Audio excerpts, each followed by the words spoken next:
no es un mensaje, como dije, no es un mensaje popular. Es poco probable que lo escuches en enlace o de los predicadores de la prosperidad. No es común escucharlo de este tipo de predicadores. Amén.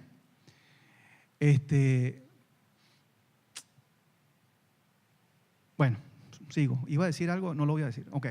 Voy a empezar, hermanos, leyéndoles una profecía reciente de un profeta estadounidense que se llama Jeremiah Johnson.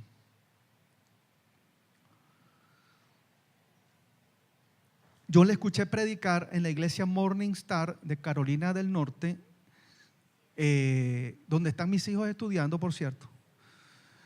Y es un hombre muy usado por Dios y respetado por los líderes cristianos de todo el mundo. Es un profeta, hermano, tremendo. Y todos los profetas los líderes cristianos del mundo y profetas serios lo reconocen como un profeta de Dios. ¿Ok? Jeremiah Johnson. Así que cuando él profetiza, yo le pongo atención porque Dios lo usa tremendamente. Tremendo. Él compartió una profecía hace 2 meses que a mí me dejó temblando realmente. Y es importante que uno comparta estas prédicas y comparta estas profecías con los hermanos, con todos ustedes. ¿Ok? Entonces, así se titula esta profecía. Salió publicada en la revista Carisma en Estados Unidos con el título Perturbador sueño profético. Vi muchos ministros y profetas en el infierno, por Jeremiah Johnson. Entonces, así comienza. Voy a leerles la profecía. Recientemente, mientras estudiaba Mateo 7, 21 al 23, preguntándole a Dios por mayor revelación, tuve uno de los sueños proféticos más perturbadores de mi vida. La escritura que estaba estudiando en Mateo dice, en el 21 al 23, no todo el que me dice, Señor, Señor, entrará en el reino de los cielos, sino el que hace la voluntad de mi Padre que está en los cielos. Muchos me dirán en aquel día, Señor, Señor, ¿no profetizamos en tu nombre? Y en tu nombre echamos fuera demonios, y en tu nombre hicimos muchos milagros.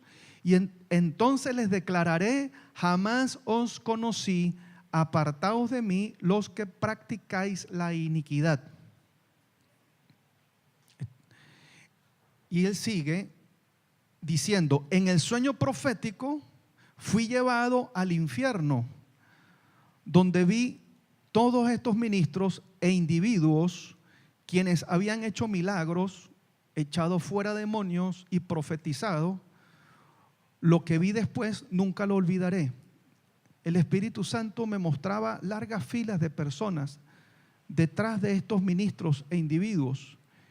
Él inmediatamente me reveló que estas eran las personas que habían recibido los milagros, profecías y que habían sido liberadas alguna vez. Mientras observaba a la gente en estas filas, él me dijo, ¿no recibieron ellos milagros, profecías y liberación y aún así nunca los conocí? Yo me desperté del sueño alarmado e impactado. Yo le dije al Espíritu Santo, entonces no solo hay gente que hará señales y maravillas y milagros que serán enviados al infierno, sino también personas que reciben todas estas cosas que también estarán en el infierno. ¿Por qué? Inmediatamente el Espíritu Santo me habló de nuevo y me dijo, porque aquellos que hacían milagros, profetizaban y echaban fuera demonios, nunca predicaron el evangelio completo de Jesucristo, el cual es el mensaje del arrepentimiento.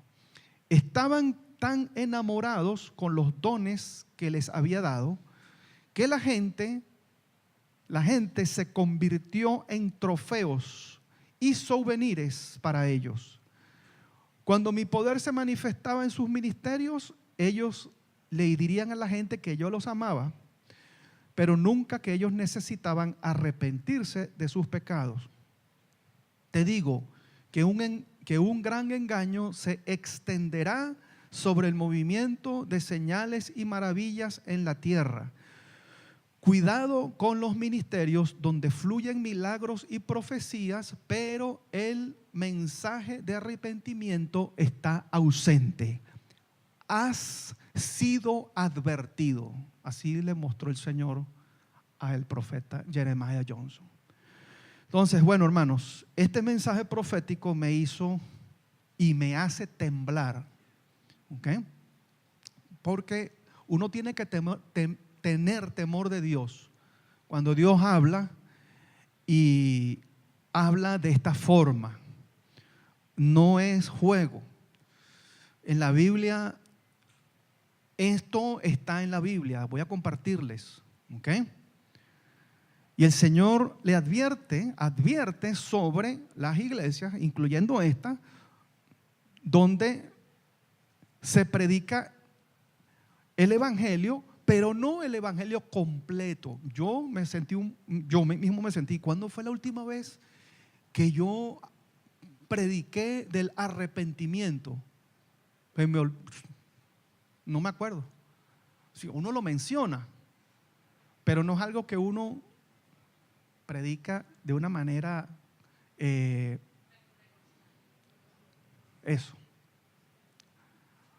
constante. Quiero decir, con frecuencia. El Señor espera de nosotros, los predicadores, y de todos sus hijos, que escuchemos, aprendamos, vivamos y enseñemos el mensaje del arrepentimiento. Por supuesto, para eso uno tiene que vivirlo, o sea, no solamente escucharlo, enseñarlo, sino también tenerlo, vivirlo, lógicamente, ¿ok? No solo del amor de Dios, la misericordia de Dios, la gracia de Dios, ¿verdad? Sino también de la justicia de Dios, la santidad de Dios, del arrepentimiento, ¿ok? No solo hablar de su gracia, de la prosperidad, de la fe, de los diezmos, de cómo tener éxito, de cómo mejorar tu autoimagen. Todos estos son mensajes importantes que yo he hablado, importantes y son necesarios, pero poco se enseña del arrepentimiento, que junto al mensaje de la fe es el fundamento de la salvación. ¿Ok? Entonces yo quiero que ustedes tengan un buen fundamento de la salvación, porque muchas personas se convierten a la iglesia, pero no se convierten a Jesucristo. A mí me gusta la iglesia y me gustan las canciones y me gustan que me abracen y que me traten con mucho amor, no como la gente del mundo que son, y aquí la gente no te rechaza y cosas así. Entonces se convierten a la iglesia y se enamoran de la iglesia, pero no se convierten a Jesucristo porque no hay arrepentimiento y no hay fe. No estoy diciendo que a ustedes, o sea, les digo esto porque no porque ustedes no lo tengan, pero para que ustedes lo repasen, y si no lo tienen, tomen nota y tomen acción, ¿ok?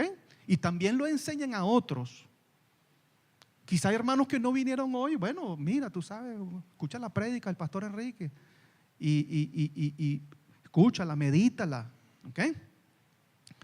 Como les decía hace 2 domingos, el grupo Barna de Estados Unidos, una institución que hacen estudios de la sociedad basados en encuestas y en estadísticas, les decía yo a ustedes hace 2 semanas que Barna afirma que un gran porcentaje, más de la mitad de los cristianos en ese país, viven vidas que no se diferencian con la vida de la gente inconversa, la gente del mundo.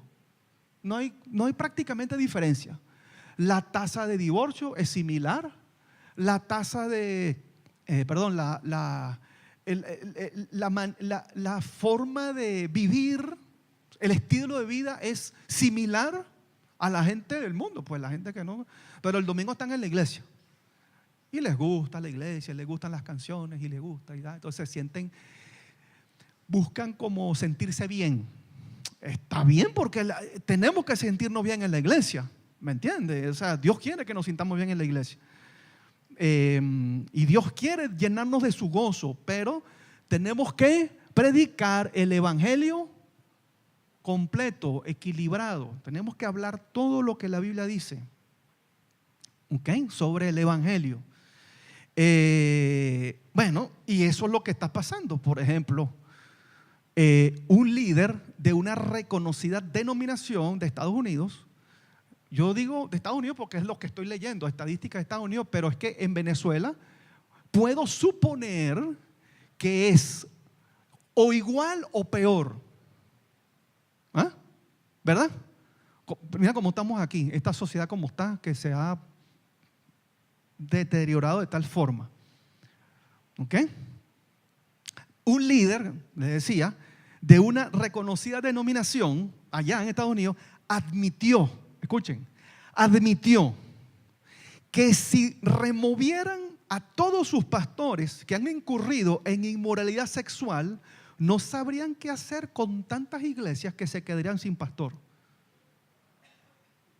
No sabemos, no sabríamos qué hacer porque habría que remover un pocotón de pastores. ¿Ok? Pero ahí siguen predicando, ahí siguen. Y entonces, bueno, eso es una epidemia. En la iglesia, no estamos hablando en el mundo, estamos hablando en iglesias. No mencionaron cuál denominación, pero es una reconocida denominación en Estados Unidos. Acá en Venezuela, como dije, supongo que es igual o quizás peor. ¿Qué está pasando? Que no se predica ni se enseña el evangelio completo, se predica y se enseña solo de un Dios amoroso y misericordioso que es verdad. Amén. Pero poco de un Dios santo y justo que es también verdad. Y que en el día del juicio Él juzgará a todos los seres humanos por cada acción, pensamiento y aún por toda palabra vana, como dice Mateo 12:36, que dice, y yo os digo, Jesús dijo, y yo digo que de toda palabra vana, o dice otra versión, de toda palabra vacía que hablen los hombres, de ella darán cuenta en el día del juicio. Imagínate tú. Esto no se menciona con frecuencia en las enseñanzas de la iglesia, pero dice la Biblia, Jesús dijo que de toda palabra vana, de toda palabra, ¿cuántas miles de palabras tú hablas en un día? Decenas de miles de palabras. ¿Y cuántas en una vida? Bueno, y puedes imaginarte, ¿no? Millones y millones. Bueno, de toda palabra vacía daremos cuenta en el día del juicio. Entonces, hermanos, por amor al Señor, yo comparto esto con ustedes porque no, como dice el profeta Jeremiah Johnson, que él veía predicadores y veía profetas y apóstoles y líderes cristianos en el infierno,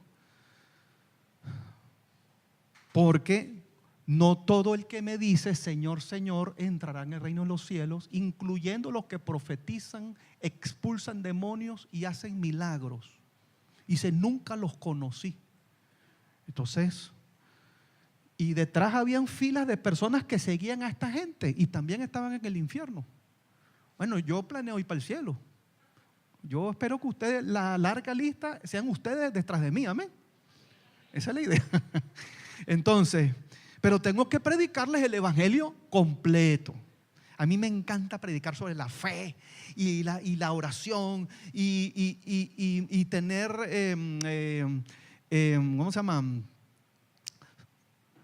Proyectos de fe crecer espiritualmente, pero testimonios de cómo Dios contesta las oraciones, testimonios de cómo la fe obra y abre caminos y hace cosas tremendas y avances tremendos. Ahora, cuando este tipo de cosas que tienen que ver con santidad, con el día del juicio, y que preferimos no meternos por ahí, pero hay que meterse por ahí.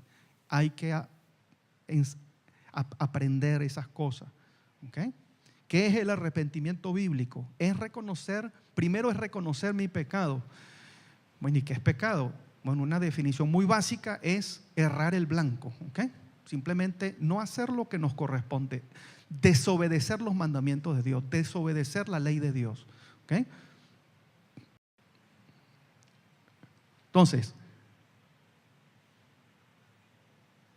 reconocer mi pecado, ese es el arrepentimiento. No es solo reconocer, es reconocer, uno, mi pecado. Segundo, pedir perdón a Dios por ofenderlo a Él, porque Él se ofende cuando nosotros pecamos. Y número tres, apartarse del pecado, dependiendo, lógicamente, de la gracia de Dios y de la ayuda siempre disponible del Espíritu Santo.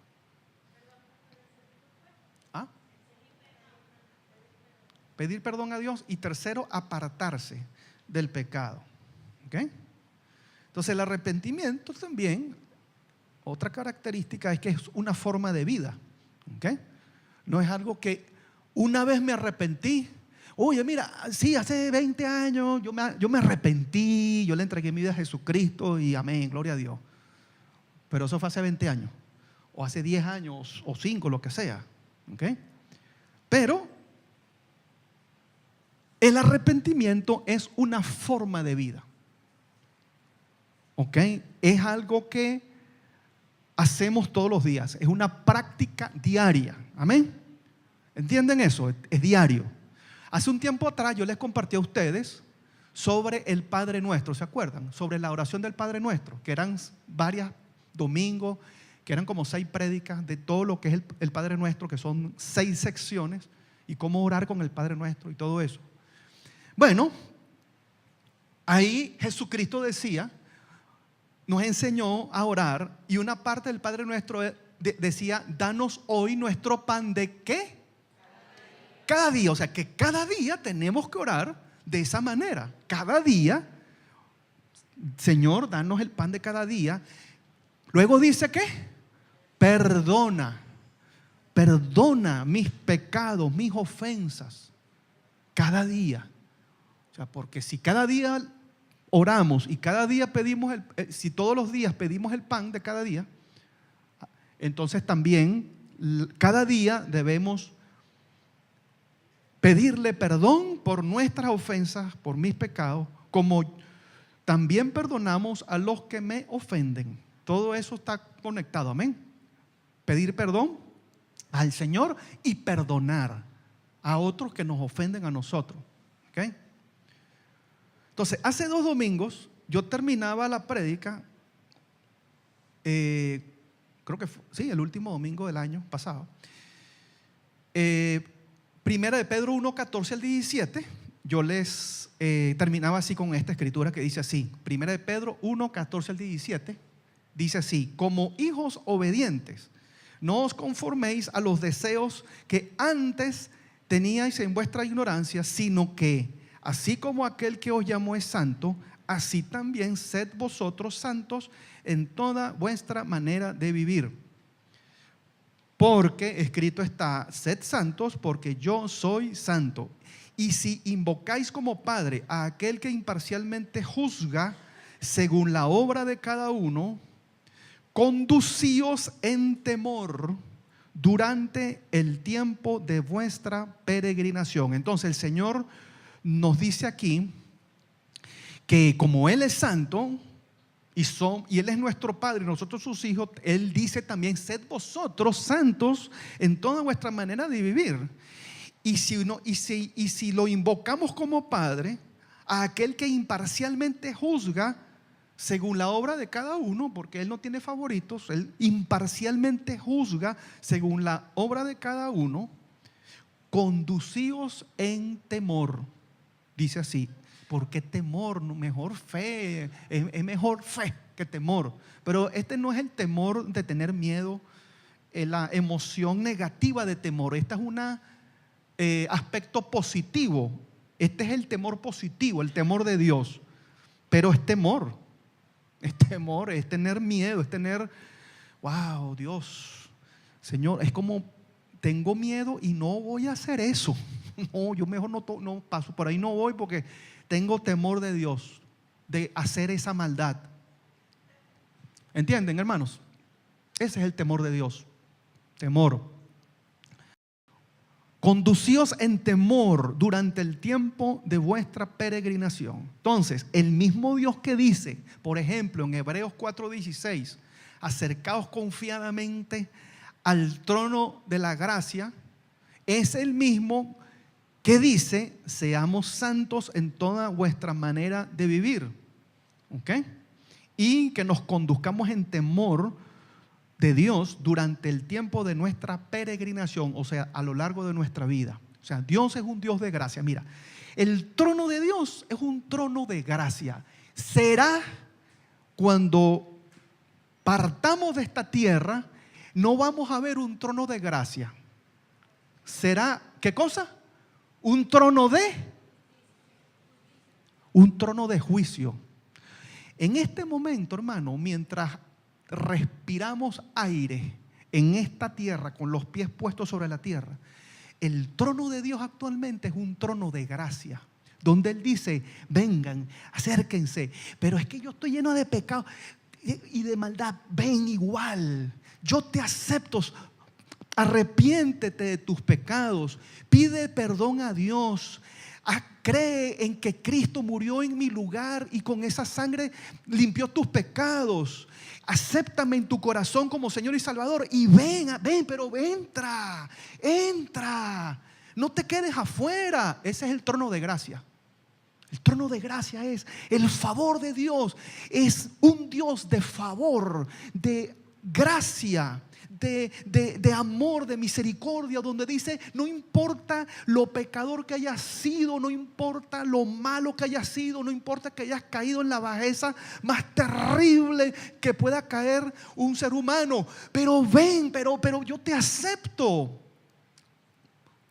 Tú tienes que arrepentirte, pedir perdón, entregar tu corazón a mí, creer que lo que yo hice en la cruz es suficiente para darte salvación, pero está abierta la puerta, por favor. Así, eso es lo que decía Pablo el apóstol. O sea, es como en 2 Corintios 5 dice que él era, les rogaba el ministerio de la reconciliación, decía, les rogaba, pero entren, por favor, entren. Ese es el clamor de Dios en este momento en que todavía estamos vivos. Ese es su deseo, ese es su corazón. Pero una vez que pasemos la raya para el otro lado del páramo, ahí ya no va a haber un trono de gracia, va a haber un trono donde te vas a querer esconder. Escóndeme bajo las piedras, bajo las montañas, donde me meto, donde me escondo de el juez sentado en el trono de juicio.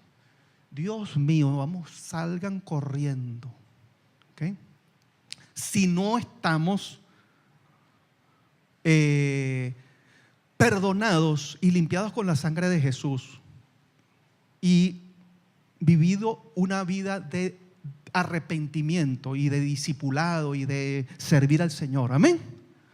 Entonces, esa es Dios, el Dios de amor y de gracia que dice, entra, no pierdas tiempo. Hoy es el día de salvación. No esperes hasta mañana, porque tú no sabes si te vas a morir esta noche. Entra. Luego no habrá tiempo. Después de la muerte no habrá tiempo. No habrá segunda oportunidad. Hay una oportunidad para recibir a Cristo. Hay un solo cartucho que se llama la vida humana en la tierra. Uno solo. una sola oportunidad para apuntar bien a donde quieres apuntar. Una sola. Hebreos.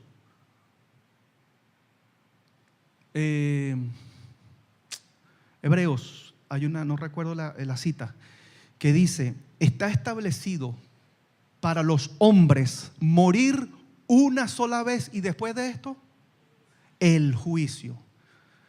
Porque hay algunas personas, algunos supuestos cristianos que aún creen que, bueno, si yo meto la pasta en esta vida y cuando me muera, bueno, en la próxima vida trataré de enmendar, así como si hubiera otra vida. ¿Cuántos creen que hay otra vida después de esta vida? Ninguno, ¿verdad? Menos mal, gracias a Dios que somos buenos cristianos. No existe otra vida, existe esta vida y ya, y después la vida eterna, cielo o infierno. Amén. Entonces hay muchos libros, tú vas a cualquier librería por aquí en el centro comercial y está plagada de libros de reencarnación y broma y todo eso. Eso es pura mentira del enemigo. Mentira. Sí, reencarnar en animales, tantas cosas, pero eso es una mentira del enemigo. Tienes que tener cuidado, la Biblia es clara al respecto, ¿ok?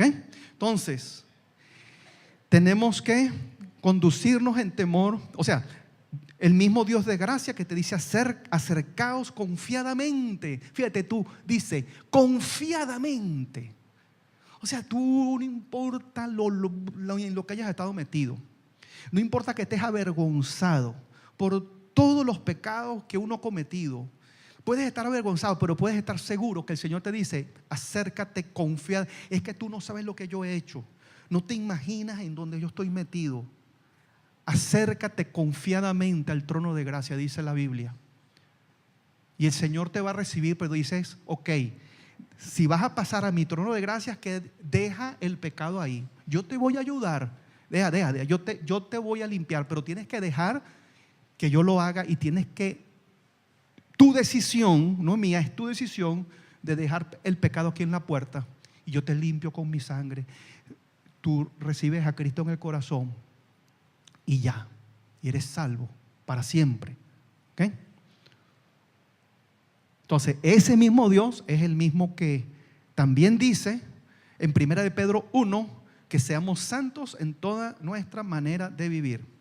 Job 28:28 dice: y dijo al hombre: he aquí, el temor del Señor es sabiduría, y apartarse del mal, inteligencia. ¿Ok? Proverbios 8:13: el temor del Señor es aborrecer el mal, el orgullo, la arrogancia, el mal camino y la boca perversa yo aborrezco. Amén. Entonces, conducíos con temor, dice, sed santos porque yo soy santo. Y dice después, 1 de Pedro: conducíos con temor todo el tiempo de la peregrinación, con el temor del Señor. Entonces, el temor del Señor, cuando tú tienes temor del Señor, el temor del Señor es el entendimiento de que Dios sí Él es Dios. O sea, no creamos en un Dios desbalanceado, un Dios hecho a mi medida. Tú no puedes tener un Dios hecho a tu medida. Es Dios el único, el que está en la Biblia. Ese es el Dios que es el único que existe. Hay cristianos que hacen dioses a su medida, o lo que dicen algunos predicadores, cafeteria Christianity, cristianismo de cafetería. Eso es como tú vas al centro, aquí a donde Dino, aquí comida por peso, ¿verdad? ¿Lo has visto? Dadino, ¿cómo se llama? Dadino. Tú agarras tu bandejita, pones el plato y tú vas así como: esto no me gusta, pero eso tiene cebolla. Ajá. Esto, esto, uy, horrible, eso no me gusta, hígado, y ¿ves? Jugo de lechosa, eso huele a vómito. Coca-Cola, ¿ok? Entonces, tú escoges lo que a ti te provoca, y entonces hay cristianos cafetería, que ellos eligen lo que les gusta. Y lo que no les gusta o no les parece o no están de acuerdo, dicen, eso lo dejo por fuera y ese Dios no me gusta. Entonces confeccionan sus propios dioses. Bueno, así hizo Israel, ¿verdad? Cuando Moisés subió al monte en Éxodo, dice que la gente se cansó, empezó a pensar, empezó a argumentar, empezó a decir que bueno, ¿cuál es el tema? Y empezaron a justificar, a racionalizar las cosas. Y al final, mira, Aarón, haznos un becerro ahí de oro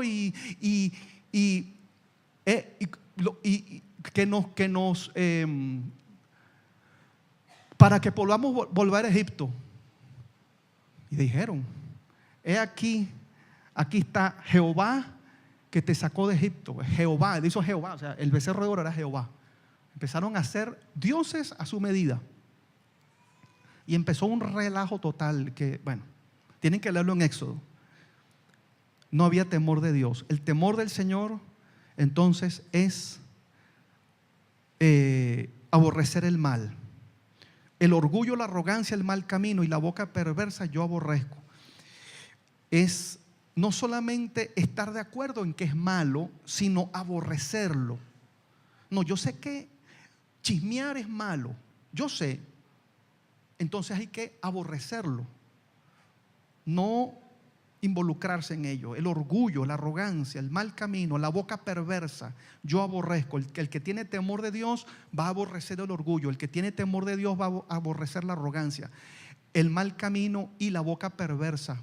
¿Okay? Proverbios 16:6 dice: con misericordia y verdad se expía la culpa, y con el temor del Señor el hombre se aparta del mal.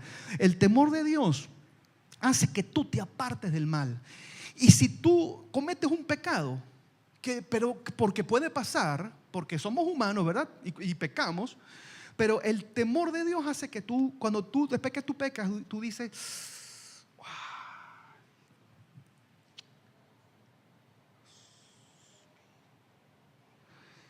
Dios mío, perdóname, ay, que metí de pata. Bueno, Señor, perdóname. Wow, de verdad te pido perdón, no quiero volver a hacer esto en el nombre de Jesús. Ayúdame, Señor. Temor de Dios. Temor de Dios es que tú no quieres hacerlo, pero lo hacemos. O sea, somos humanos. O sea, hay una lucha con la carne. El problema es el siguiente: que tú y te desbarrancas, bla, bla, bla, bla, en el pecado. Y a mañana, bla, bla, bla.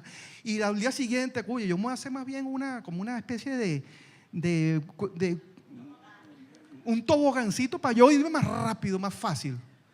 Y ahí llega un momento que, normal, el Señor entiende, Dios entiende que somos humanos.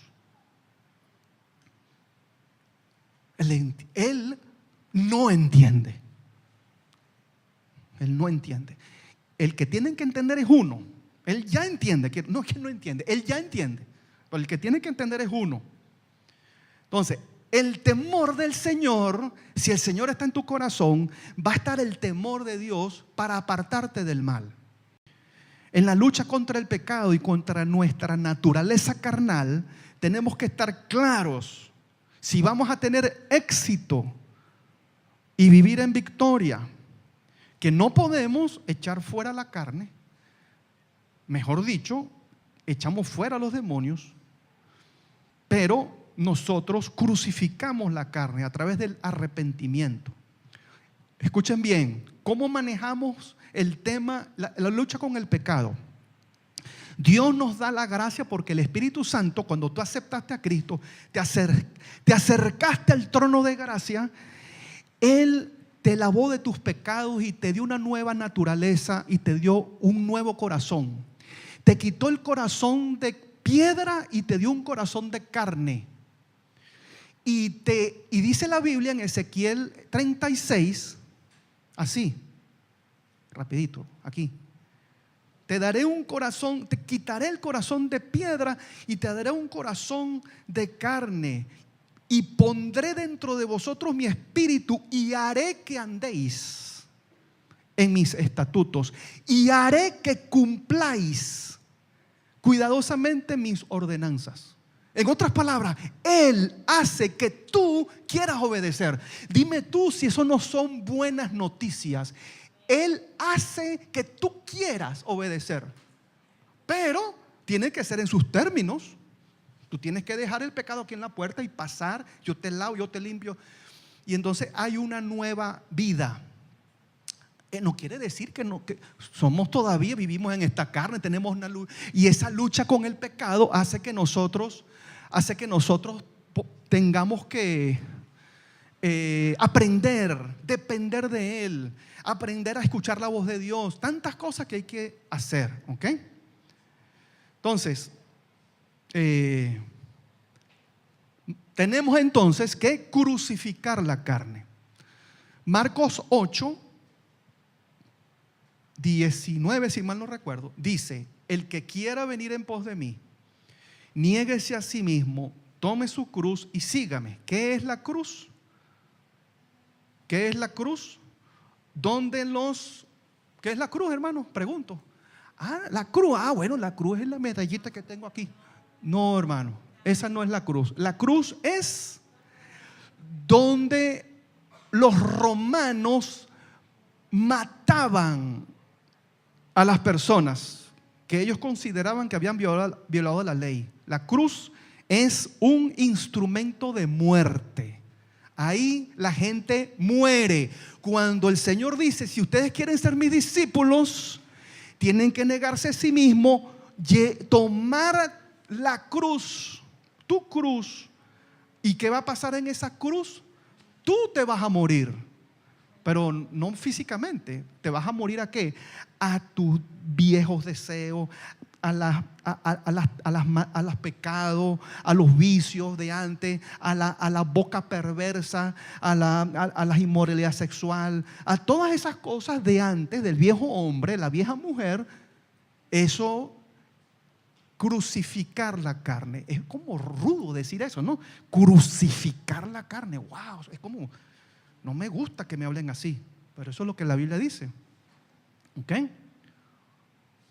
Voy a poner un ejemplo: fornicación o adulterio. ¿Cómo lucha el cristiano contra este pecado? A ver, ¿cómo lucha el cristiano contra este pecado? Esto es un pecado típico, fuerte, difícil para el ser humano. Algunos cristianos dicen: bueno, yo lo racionalizo de esta manera. Dicen los médicos o la ciencia que tenemos esa necesidad. Los seres humanos tenemos esa necesidad, pues, de sexo. ¿Ok? Ahora, fíjense lo que dice la Biblia.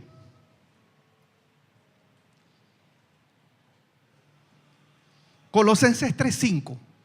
Escuchen bien, dice así. Colosenses 3:5 al 9. En la Biblia NBV. Nueva versión, la viviente, la traducción viviente, NBV de Venezuela. Dice así: si no lo tienen, escuchen. Si tienen otra versión, para que no se pierdan. Ok, dice así: hagan morir todo lo que viene de la naturaleza pecaminosa. Qué manera fuerte, tremendo, ¿eh? Hagan morir. No es así suavecito, es como guamazo, plácata, hagan morir. No es un lenguaje así como, bueno, no, es tajante. Hagan morir todo lo que viene de la naturaleza pecaminosa. Apártense de los pecados sexuales, las impurezas, las pasiones bajas y vergonzosas, y del deseo de acumular más y más cosas, o sea, la avaricia, pues eso es idolatría.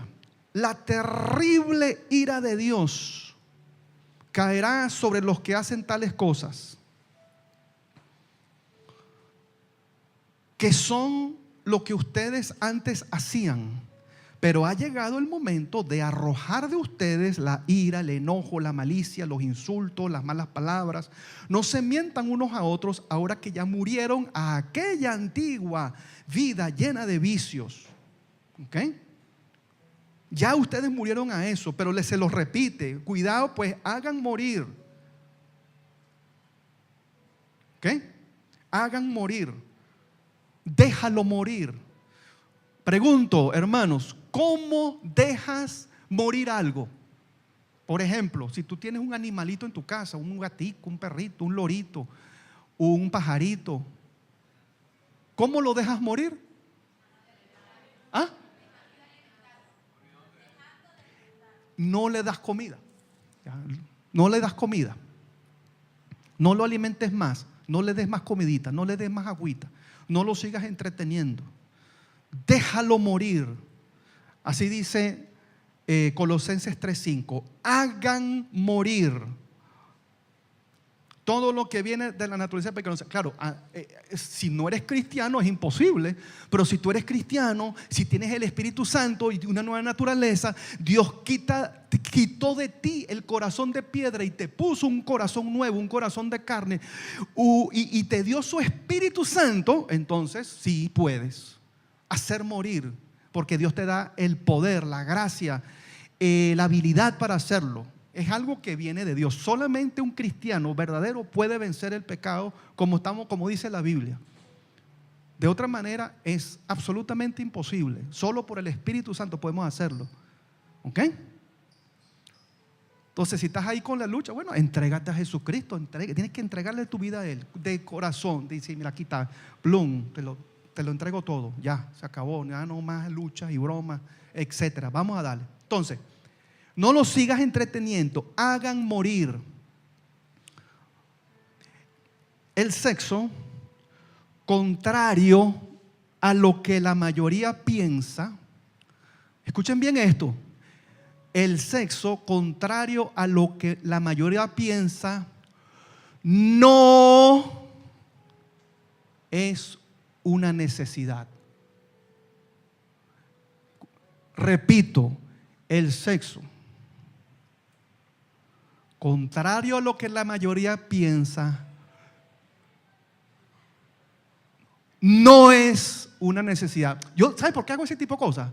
Para que si algo se acuerden, que el pastor hizo así, bueno, y se acuerdan de esa imagen. No es una necesidad, sino un deseo. Necesidad básica humana es respirar, comer, beber agua, dormir. Esas son necesidades básicas fisiológicas del cuerpo humano. Pero el sexo es un deseo, realmente un regalo que Dios ha dado a la humanidad y ha puesto en los seres humanos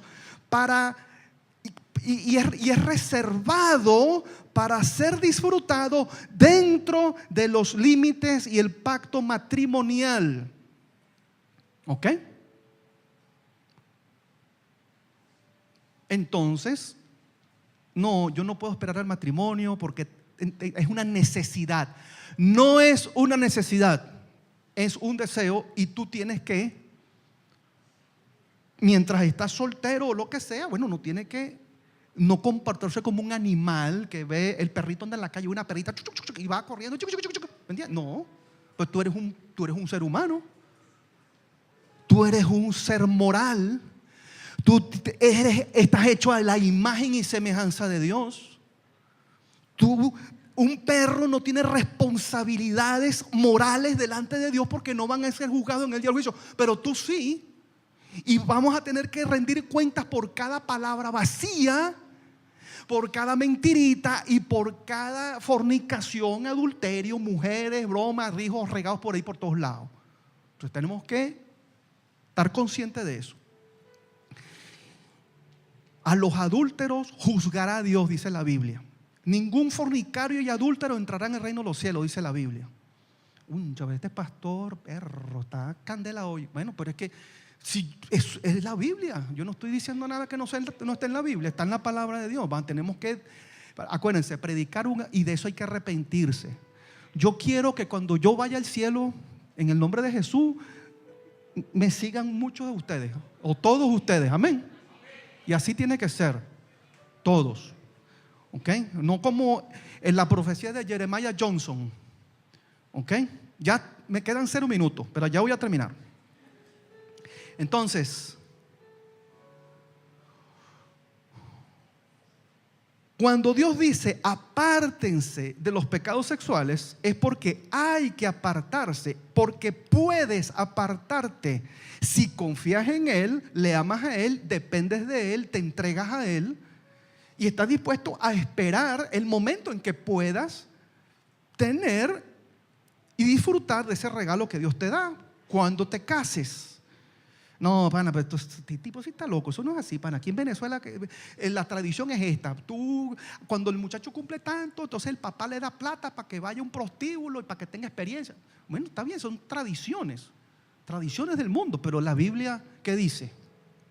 Amén. Dice el versículo 6: la terrible ira de Dios caerá sobre los que hacen tales cosas. Dice, fíjate, la terrible ira de Dios caerá sobre los que hacen estas cosas. O sea, si tú tenías una imagen de un Dios así, un viejito buena gente, con una barba y todo así como buena gente, que no es capaz, ay, disculpa, perdona, no, ya va, disculpa que no te quise ofender. O no, tú sabes que yo quiero ser tan bueno, yo soy tan bueno.